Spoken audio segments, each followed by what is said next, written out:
Olá, povo lindo de Deus. Hoje nós estamos aqui com uma aulinha. Eu digo aulinha porque eu sou mestrada em teologia, então mestre quando toma a palavra é a aula que vem, né?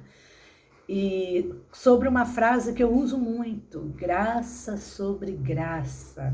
Viva em graça, meu irmão, graça sobre graça. Então eu resolvi fazer uma aulinha explicando para vocês de onde eu me inspirei para usar essa frase. Esse texto está lá no livro histórico de João, no versículo 16, que diz assim: porque todos nós temos recebido da sua plenitude, graça sobre graça. Queridos, se temos recebido da plenitude de Deus, eu pergunto a vocês, nós precisamos viver buscando o quê?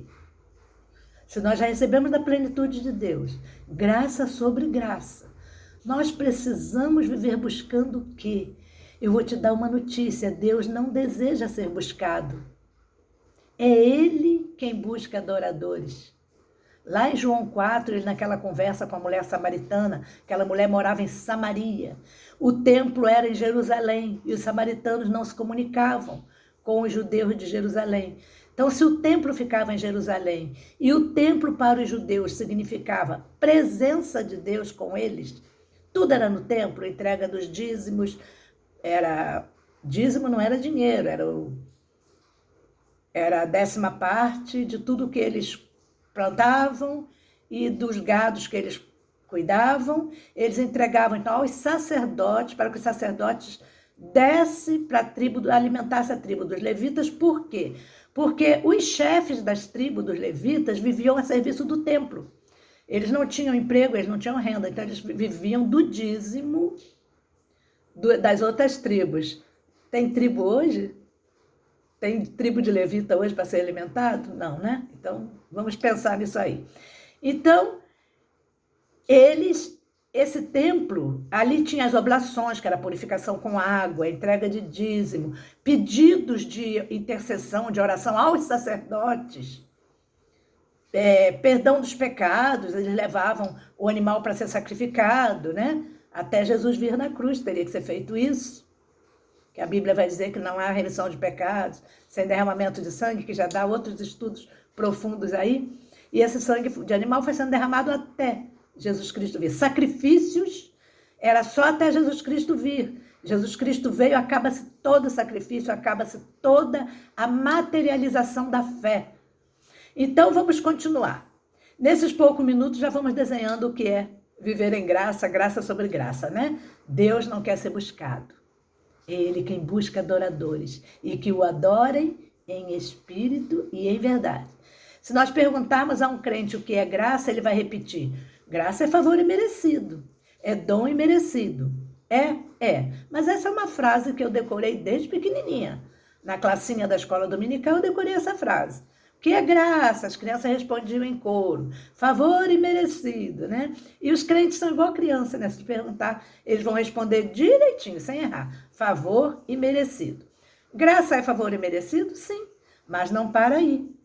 Quando eu vejo um pregador falando sobre graça de Deus e fazendo rodeios, tipo assim, ó, Deus nos salvou pela sua graça, mas já me mostra que esse pregador não entende nada do que seja viver em graça sobre graça. Não tem mães quando se fala em graça de Deus. Não tem ação do homem. Tudo está feito. E esse mães do pregador vem a ação do homem aí.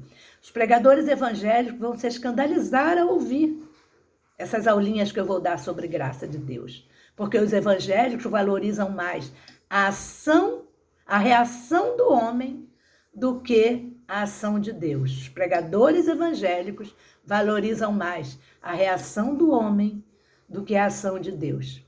Eles ensinam sobre graça assim. Vou mostrar para vocês. Jesus Cristo morreu na cruz por nós. Deus mandou seu filho para morrer na cruz por nós. Isso é graça. Aí começam os mães. Mas se não aceitarmos Jesus como nosso Salvador, essa graça não nos alcança. E eles continuam: Cristo te salvou, mas se você pecar, se você não estiver preparado quando Jesus voltar, se não for achado em falta no juízo final, se não ler a Bíblia e não orar todos os dias, se você não faltar aos cultos, e se. E eu já sei logo que esse pregador não entende nada de graça de Deus. Deu para perceber que a reação do homem na mente desses pregadores é mais importante do que a ação de Deus, que já nos deu da sua plenitude, graça sobre graça. E eles dizem assim, ó, se você não fizer a vontade de Deus, só que na realidade, essa vontade de Deus não é vontade de Deus, porque nem ele conhece a vontade de Deus, nem ele conhece a graça de Deus. Isso é uma vontade dele própria. É a vontade do domínio do homem sobre outro homem. Então, eles vão discorrendo várias coisas que você precisa praticar para ficar ali debaixo do domínio dele. Isso é graça? Isso não é graça. Jesus já morreu por essa opressão da lei. Nem esse pregador conhece a vontade de Deus, a graça de Deus. Sabe por quê? Porque só quem vive como filho amado nesse mundo, só quem reina em vida nesse mundo, conhece realmente a vontade de Deus e a graça de Deus sobre si. O pregador que vive em graça e entende a graça de Deus vai pregar, sabe como? Ele vai dizer assim para você, meu amado, você não escolheu a Deus, foi Ele quem te escolheu. Meu querido, se você ama a Deus, é porque Ele te amou primeiro. E sendo assim, nada te arrebata das mãos de Deus. O apóstolo Paulo sabia o que era graça. O apóstolo Paulo cantou assim, quem tentará acusação contra os eleitos de Deus? É Deus quem os justifica. Não são meus atos que vão me justificar. É Deus quem os justifica. Romanos 8:33, no 38 a 39, ele diz, porque eu estou bem certo de que nem a morte, olha, nem a morte, nem a vida, quer dizer, morrendo ou vivendo, porque Paulo estava na corda bamba ali, para ser morto pelos imperadores romanos. Então ele diz, eu estou bem certo, eu passo por isso, estou bem certo de que nem a morte, nem a vida, se eu morresse ou se eu vivesse, nem os anjos, nem os principados, nem os principados que Paulo fala, que os evangélicos dizem que eram os príncipes deste mundo, era diabo, sabe? Nada, eram os príncipes mesmo deste mundo, eram os imperadores romanos que estavam em busca de Paulo para matá-lo. Nem as coisas do presente, nem do porvir, nem poderes. Os poderes eram os poderes religiosos que andavam perseguindo Paulo. Nem a altura, nem a profundidade, nem qualquer outra criatura poderá nos separar do amor de Deus que está em Cristo Jesus, nosso Senhor.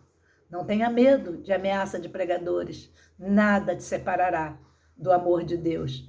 Essa é a confissão de fé daqueles que vivem em graça.